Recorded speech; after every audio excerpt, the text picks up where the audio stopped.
Stablecoin supply hits record 322B as bank run warnings get louder. The total stablecoin market reached a record $322 billion in circulating supply, according to a Crypto Slate report published on May 27, 2026.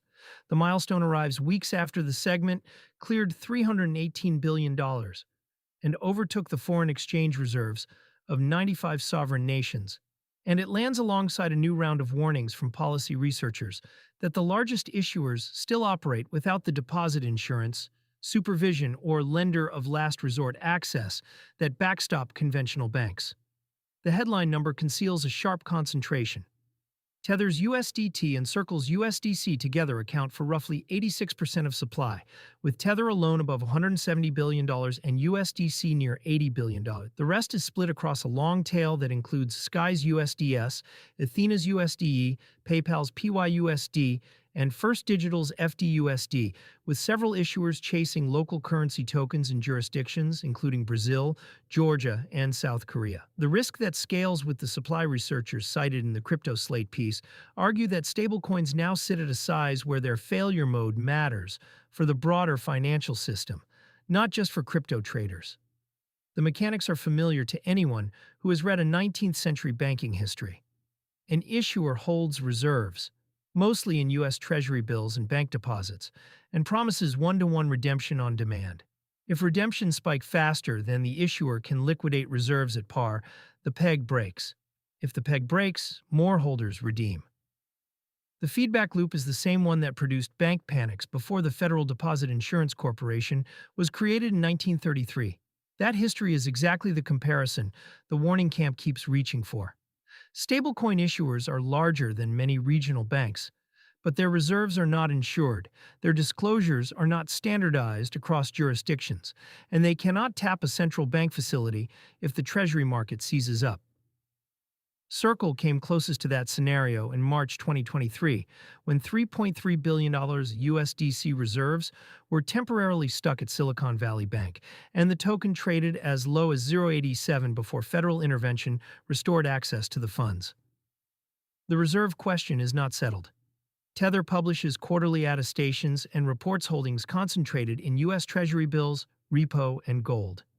Circle publishes monthly disclosures with a similar treasury-heavy profile. Both have leaned on the argument that short-duration treasuries are the safest reserve asset available outside of central bank reserves themselves, which non-bank issuers cannot access. The counter-argument from researchers is structural rather than asset-specific. A treasury bill held by a stablecoin issuer is still subject to bid-ask spreads, settlement timing, and counterparty risk at the custodian.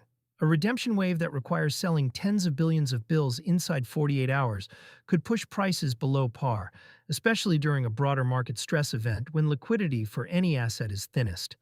The 2020 Treasury market dislocation, when bid-ask spreads on long bonds widened by an order of magnitude over a few trading days, is the frequently cited example. That is the gap critics point to. Reserves can be 100% treasuries, and the peg can still break under a fast enough run, because par is a price, not a guarantee. Regulation is moving, but unevenly. The U.S. Genius Act, signed in 2025, established a federal framework for payment stablecoins and forced issuers to choose between federal and state oversight. The FDIC is now advancing a Bank Secrecy Act rule that would impose AML and sanctions controls on stablecoin issuers, a step covered in our earlier reporting. Hong Kong has finalized its own stablecoin licensing regime. The EU's MiCA rules have been enforced since 2024 and have already pushed several non-compliant tokens off European venues. None of those frameworks resolves the core question raised by the bank-run camp. None of them grant stablecoin issuers access to a central bank facility, and none of them establish deposit insurance for token holders. They tighten the operational and reporting perimeter without changing the underlying liquidity asymmetry. A stablecoin is redeemable at par 24/7, but the reserves backing it trade only during banking hours and only at the prevailing market price. Reading the number with context, the $322 billion figure is real and the growth trajectory is unbroken.